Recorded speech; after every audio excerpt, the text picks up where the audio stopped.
My parents just ruined my credit score, and I'm going to explain exactly how I ended up owing a staggering $250,000.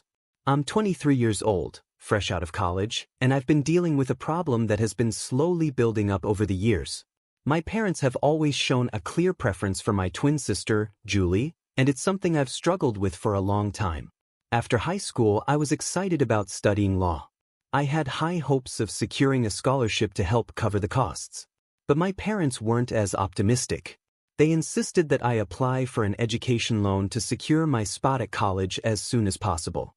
Since I was still under 17 at the time, I had little understanding of how loans worked. I trusted my parents' judgment and agreed to take out the loan, believing they had my best interests at heart. Most of the loan paperwork was handled by my parents. They took care of everything, and I simply signed wherever they asked me to, not fully understanding what I was committing to. Then the scholarship results came in. I was thrilled to find out that I had received a partial scholarship. This meant that half of my college fees would be covered. Naturally, I asked my parents what they planned to do about the remaining fees, given that the loan seemed larger than necessary. They assured me that I didn't need to worry about it, they would handle everything. Thanks to the scholarship, my tuition fees were reduced by half, and I was able to secure affordable on-campus housing that included meals at a subsidized rate. I also received a quarterly stipend from other sources, which helped cover my living expenses. To make ends meet, I took up a part-time job at a local cafe, which allowed me to stay financially afloat. With all of these factors combined, the loan only needed to cover half of my tuition fees. 5 years went by, and the loan issue never came up in any family discussions. My parents were more focused on convincing Julie to pursue a respectable career, like law or something similar. However, she decided to try her luck in the modeling industry and didn't attend college. After graduating, I started working as an intern at a law firm. Everything seemed to be falling into place until I received a shocking notice from the bank. They were demanding repayment of my loan, a whopping $250,000. I was completely blindsided by the amount. My entire tuition for all 8 semesters amounted to no more than $125,000, including interest. Yet here I was being asked to pay double that amount. I was in disbelief. Even if I accounted for every penny my parents might have invested in me, the numbers just didn't add up. It was at this moment that I realized something had gone terribly wrong. My trust in my parents had led me into a financial nightmare that was now threatening my future. When I was moving into my college dorm, I was confident that the total amount of my expenses wouldn't exceed $140,000. However, when I received a notice from the bank about the $250,000 loan, I was shocked and immediately called my parents to get some clarity. They explained that the full college fee was $250,000, so they applied for that amount just in case my scholarship didn't come through. This explanation didn't sit right with me. I reminded them that I had received a half scholarship, plus I had subsidized food and accommodation, so why did they borrow the entire amount from the bank? Their response was vague and full of excuses, which only made me more suspicious. Realizing this wasn't something I could resolve over the phone, I decided to visit them the following weekend. When I arrived, my parents were clearly uncomfortable and tried to avoid the conversation. But I was persistent. I demanded a full account of where all that money had gone. After much back and forth, they finally admitted that they had given the remaining amount to my sister, Julie, to support her education. I was furious. I couldn't believe they had used my loan money for her, especially when they knew how hard I had worked to secure that scholarship. I confronted them, accusing them of always favoring Julie and saying that their constant pampering had not only hurt her but also put me in this terrible financial situation. At this point, my mother became defensive. She insisted that they had always cared for both of us equally and that it was never their intention to give away my loan money. But since I got a partial scholarship, they decided to give the leftover amount to Julie. I shot back, asking why they didn't take out a separate loan for her. They explained that Julie's high school grades weren't good enough to qualify for a loan on her own, and they didn't have any other assets besides the house, which was already mortgaged for my loan. I was beyond frustrated. I told them that I wouldn't pay a cent more than $140,000 and that either Julie or they would have to cover the remaining balance. After that heated argument, I stormed out, too angry to continue the conversation. The next morning, I was trying to relax in my room when my father knocked on my door. He said he wanted to have an adult conversation with me, but it was, unsurprisingly, about the loan again. He explained that as a father he felt it was his responsibility to secure the future for both of his children, and that's why he did what he did. I asked him how he could justify giving such a large amount of money to Julie when she didn't even attend college. He admitted that he had tried to persuade her to join, but she was determined to pursue a modeling career instead. I couldn't help but sarcastically ask if she had managed to achieve any success in those 5 years. My father sighed and said no, but he didn't feel he could stop her from trying. At that moment, I realized just how deeply my parents' favoritism for Julie had affected our lives. Their choices had not only put me in a financial bind but had also done little to actually help Julie in the long run. I felt a pang of guilt for the harsh words I had used, but I couldn't help it. The thought of being saddled with a $250,000 debt was overwhelming. I told my father that the amount was simply too much for me to handle. He tried to reassure me, saying that I was earning a decent stipend from my current job, and once I transitioned to full-time work, I would be making enough money to repay the loan without too much difficulty. I pushed back, trying to explain that it still felt unfair, but he cut me off. He reminded me that I was only 23 years old and had 6 years to pay off the loan. He pointed out that I was already earning an income, whereas Julie wasn't. Her career was still uncertain, so it didn't make sense to expect her to contribute to repaying the loan. He then launched into a lecture about how a man is supposed to be selfless, and that I needed to learn this lesson if I wanted to be a good husband and father in the future. I wasn't convinced by his reasoning, but I decided to let him talk, rolling my eyes as I listened. The truth is, I'm really struggling with the idea of paying $100,000 on my sister's behalf. Is this really my responsibility? Or is it just being dumped on me because I'm earning and she isn't? I'm genuinely confused. I've spoken to a few friends, and their opinions are mixed. Some think I should pay the loan, while others, including my girlfriend who was also my college classmate, believe that I shouldn't be responsible for the entire amount. They feel that my sister should at least contribute something. That's why I'm here, hoping to get a neutral opinion from strangers. I think I've covered all the relevant details, but if there's anything I've missed, please let me know in the comments and I'll update the information. Update 1. Hey everyone, I've received a lot of comments pointing out that it's not possible to transfer an education loan to someone else. You're absolutely right. An education loan is typically disbursed directly to the college, but a portion of it is also sent to the account holder for other expenses like food, accommodation, and books. As I mentioned earlier, my university provided these amenities at a subsidized rate, and I covered the rest with my part-time job. However, my parents took advantage of the situation. They withdrew the remaining $100,000 from my personal account and transferred it to my sister. Yes, they had access to my account because I was only 17 at the time and didn't really understand how banking systems worked. Looking back, I'm not sure if I was just naive or simply ignorant about these things, but this is the reality of what happened. I hope this additional information helps clarify the situation. I found out about some of the policies by doing online research and asking my parents directly. The more I learned, the more shocked I became at how they managed to withdraw the money. They claimed the money was used to cover my expenses, but the truth is, those expenses never added up to $100,000. So how did they manage to take out that much? The answer was startling. They created a fake bill. Yes, you read that right. They admitted to fabricating a bill because, according to them, they had no other choice. But the reality is, they did have a choice, one that didn't involve withdrawing the money. During our conversation, I walked out on them several times, overwhelmed by the situation. But I quickly realized that storming out wasn't going to solve anything. The loan was in my name, and if I defaulted, it would destroy my credit score, not theirs. If worst came to worst, I'd be the one facing legal consequences, not them. So I took a deep breath, calmed down, and told them that if Julie couldn't pay back the loan, then they would have to pay the $100,000 on her behalf. It was that simple. My mother, however, became dramatic. She started saying that as their only son, it was my responsibility to take care of them and my sister. She even compared me to my cousins, who had bought houses and cars for their parents, implying that I was doing nothing for them. It was clear that my parents were extremely protective of Julie. They kept her completely out of these discussions, insisting that I shouldn't talk to her about it because she would be too stressed. Really? They said she was already upset because her career wasn't going well, and adding this burden would be too much for her to handle. I wasn't buying it. I pulled up her social media page, showing them that she didn't look stressed at all. In fact, she was busy posting pictures of birthday parties and outings with friends almost every other day.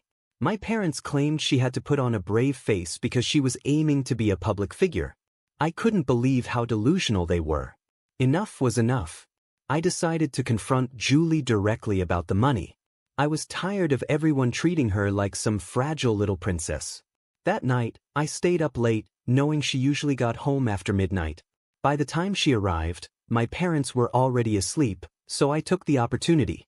I sat in the kitchen with a bowl of ice cream, waiting for her. When I heard her car pull into the driveway, I casually offered her some ice cream as she walked in. I started with some small talk chatting about life, cousins, and neighbors. I even threw in some gossip about one of her old school friends to make her feel at ease. She's my sister, after all, and even though the situation was tense, I wanted her to feel comfortable before diving into the serious conversation we needed to have. I was never really close to my sister, and I think it was mostly because of how our parents always seemed to favor her. I know it sounds harsh, but I kind of resented her for it. So when we finally had a conversation, I was determined to keep things civil, even though I was feeling pretty frustrated inside. During our talk, I casually asked her about her career. Honestly, I didn't get even a hint that she was upset or depressed about how things were going. I asked if she had taken any courses or learned any skills related to her goals. She just said no. So I asked her what she did with the money our parents gave her. At first, she looked confused and asked, "What money?" I clarified that I meant the $100,000 from the student loan. "Do you know what she did with that money?" "No, she didn't use it for anything productive like a cosmetic surgery or a lip job or something. That might have at least been a better use of the money, believe it or not. Instead, she blew it all on partying and vacations with her friends." Up until that point, I was trying really hard to stay calm, but when she told me that, I just lost it. I couldn't believe that she had wasted such a huge amount on nothing but parties. I yelled at her, completely shocked that she could be so careless. She fired back, saying it was none of my business. But of course, it was my business. I was the one being asked to pay back the money she had blown with her friends. Our argument got so heated that it woke up our parents. They rushed in, trying to break it up, and immediately started blaming me for bringing up money issues with her. I was furious and asked them why I shouldn't, especially since she was the one who wasted all that money and didn't even feel bad about it. Normally, I would have just backed down, but this time, I stood my ground. I asked my parents if they knew what she had done with the money. They tried to calm me down, saying we should talk about it in the morning, but I wasn't having it. I told them I needed answers right then and there. I made it clear to my sister that I wasn't going to pay back the money she spent. I would only pay for my own tuition fees. She challenged me, saying I could do whatever I wanted, but she wouldn't pay a single penny. She smugly reminded me that the loan was in my name, so legally, she wasn't responsible. She was right to a certain extent, and that made me feel even more defeated. I couldn't stand being around them any longer. I told my parents that either she or they would have to pay the money, and then I stormed out of the house. I ended up crashing at a friend's place for the night. The next morning, I went back to my dorm without speaking to anyone. Fortunately, through my first post, I was able to connect with a bank official who helped me understand more about the loan policies. After the confrontation with my sister and parents, I spoke with him and learned that I could actually take legal action against my parents for faking the bill and taking the loan money. But before I decided to go down that path, I knew I had to think things through carefully. I had to gather all the original bills, and it wasn't easy. Most of them were lost when I moved from my college dorm to my condo after graduation. It took me several days of digging through old emails and apps to finally collect all the soft copies of the bills. After I left home that morning in a fit of anger, my parents didn't even bother to call or check up on me. Under normal circumstances, I wouldn't have cared, but I had stormed out in a rage, and they still ignored me. I wasn't eager to talk to them either, so I decided to do what they least wanted: confront their precious daughter, Julie. I sent her excerpts from the law that detailed the penalties for loan forgery in our jurisdiction. I made it clear that if they didn't pay back the $40,000 plus the $60,000, totaling $100,000, I would sue them for fraud. I also mentioned that I had all the original bills and wasn't afraid to take this to court, even though they were my parents. Julie didn't respond, but a few moments later, I got a call from my dad. I didn't answer and instead left a voice note, saying that they were the greedy ones for expecting me to shoulder this burden. And really, calling Julie my younger sister? She's only 5 minutes younger than me, for goodness sake.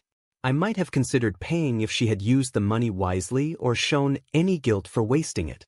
But no, she was proud of blowing it all, and my parents seemed to think they had a right to my earnings just because I had a job. I forwarded the same message I sent to Julie to my dad. He didn't respond, but my mom did. She labeled me as greedy, stubborn, and self-centered. I told her I didn't care what they called me, but they needed to pay back the money regardless. After a lot of back and forth and constant follow-ups, my dad finally said he needed some time to review his assets and would get back to me. It's been a week, and I haven't heard from either of them since. I know I might have gone a bit too far by threatening to sue them, but what other choice did I have? It's not like I can't pay the money back, but why should I bear the unnecessary burden for something that was used so carelessly? I'll keep you updated on how things progress, but for now, thank you for guiding me. Update 2. As I mentioned in my previous post, I almost threatened my parents with a lawsuit if they didn't pay back the $100,000 they gave to Julie, especially after they forged my bills to get the amount. After several heated arguments and plenty of badmouthing, my father asked for some time to review his assets and figure out a solution. It's been more than a month since then, and I'm still waiting for a response from them. I finally heard back from my parents, but before that, I had already started paying off my loan installments (EMIs) since I had a job. Even though I had 7 months before the payments officially started, I decided to get a head start. It was my third EMI, and I knew it would be a long road before I'd even be halfway through paying off the debt. Despite that, I texted my father to ask about the status of their promised help. I didn't get an immediate response, but a few days later, my mother and Julie showed up at my condo. When they arrived, I invited them inside, but instead of coming in peacefully, my mother started yelling at me from the corridor. She called me shameless for what she described as blackmailing my parents for money after all they had done to raise me and provide me with a good education. Not wanting to create a scene in front of my neighbors, I urged them to come inside. Once they were in, Julie joined my mother in hurling insults and calling me all sorts of mean names. I couldn't hold back any longer and shouted at Julie, telling her she should be the one ashamed for wasting such a huge amount of money, and that she should be responsible for paying it back. Julie, however, argued that she never asked our parents to give her the money; they did so on their own, and now she didn't feel liable to repay it. Do you see any logic in that? Neither did I. My mother then resorted to emotional blackmail, reminding me that they had even mortgaged their house for my future. I lost my patience and told them that if that was the case, I'd stop paying the EMIs and let the bank auction the house to recover the loan amount. At that point, they realized I wasn't going to be swayed. They left, cursing me as they walked out. About a month later, I followed up with my father again, insisting that they needed to pay back the money. He replied, saying they were planning to partition the backside of the house to rent it out, and that the rental income would be used to pay the EMI for Julie's share of the loan. While I felt bad that our family home had to be split up to repay the loan, I knew Julie should feel even guiltier, but she didn't. Instead, she continued to blame me for disrupting the peace in the household. I've stopped caring about her accusations. For now, I'm continuing to pay the EMIs. I spoke with the bank manager about the loan term, and he told me I still had 3 more years before the $140,000 would be fully paid off. So, I have 4 years to try and squeeze the money out of my parents' pockets. Hopefully, by then, they'll be able to come up with the money. I'll keep you updated if anything changes. Update 3. Hey everyone, I know some of you have been wondering where I went. It's been 4 years since I posted my story here, and a lot has changed during that time. I'm now a corporate lawyer living in United States. I'm engaged to my college sweetheart, who I mentioned in my previous post, and we're planning our wedding for next year. On top of that, I'm finally free from my student loan. I've paid it off completely. While I'm incredibly grateful for all I've accomplished, I can't help but feel sad about how strained my relationship with my parents has become. As I mentioned in my last update, my father agreed to rent out half of our house to cover Julie's loan payments. He did make a few payments, but everything changed when he found out I had landed a high-paying job at a big corporate company. Suddenly, he stopped paying the EMIs. At first, he had all kinds of excuses. He said the tenant wasn't paying rent, my mother's medical bills had increased, or that he was in debt because of his business. For the last 1.5 years, he kept delaying the payments with one excuse after another. Since moving to United States, I hadn't visited home because I didn't feel comfortable there anymore. I believed his excuses for a while, but then I decided to call my aunt, who lives next door to my parents. What she told me was a shock. There was no truth to my father's excuses. In fact, my parents had built 3 more floors on top of their house and rented them out, making a good income. They were actually living quite comfortably, enjoying a lavish lifestyle.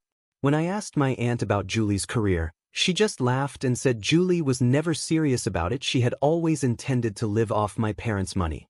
This revelation left me confused and hurt. I asked my aunt if she was sure about all of this, and she assured me it was true. She even mentioned that my mother and Julie regularly flaunted their designer clothes and new jewelry at family gatherings. To prove it, she sent me pictures from a few events. I was heartbroken to realize that my parents were just using me for money. Angry and betrayed, I sent my father a final ultimatum. I told him that if they didn't start paying back the money, I would have no choice but to file a police complaint against them. By then, I was already in United States, and I warned him that I would default on the loan, which would result in them losing the house they had mortgaged. I also made it clear that I no longer needed any credit from the bank, so I wasn't afraid of the consequences.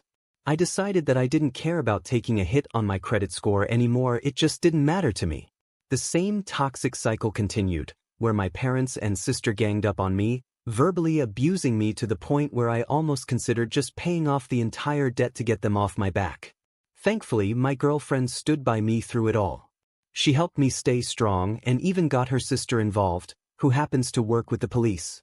Her sister called my parents and informed them that I was at the police station, ready to file a forgery complaint against them. Although it wasn't a criminal case, they suggested an out-of-court settlement. I felt bad about having to resort to such measures, but I knew it was necessary. My father eventually agreed to pay the money, but I made it clear that I didn't want to keep dealing with this mess over and over again.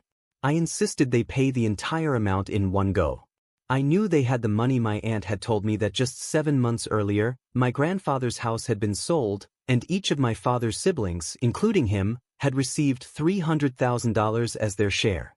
After some hesitation and more threats of police involvement, my father finally agreed to pay the full amount. He transferred the money a week ago, and I immediately used it to pay off the remaining balance on my loan, closing it out for good. Along with the payment, my father sent me a note saying they were disowning me and cutting me off, telling me never to contact them again. That message broke me. I cried, feeling the sting of being disowned by my own family. My girlfriend tried to comfort me, reminding me that it wasn't my fault and that they were just greedy and selfish people. But no matter how terrible your family is, being disowned by your own blood is deeply painful. For a moment, I even blamed myself for the whole situation and thought about giving them the money back. But as my emotions settled, I realized that no matter what I did for them, they would never truly value or appreciate me. I had been paying the EMIs for 4 years, and they never once expressed gratitude or love. They never asked me politely for help. They always demanded it as if they were entitled to it. Meanwhile, they were showering their wealth on my sister, who had done nothing to deserve it, simply because she was their little girl. In the end, I understood that it wasn't my fault, and cutting ties with them might have been the best thing I could do for my own well-being.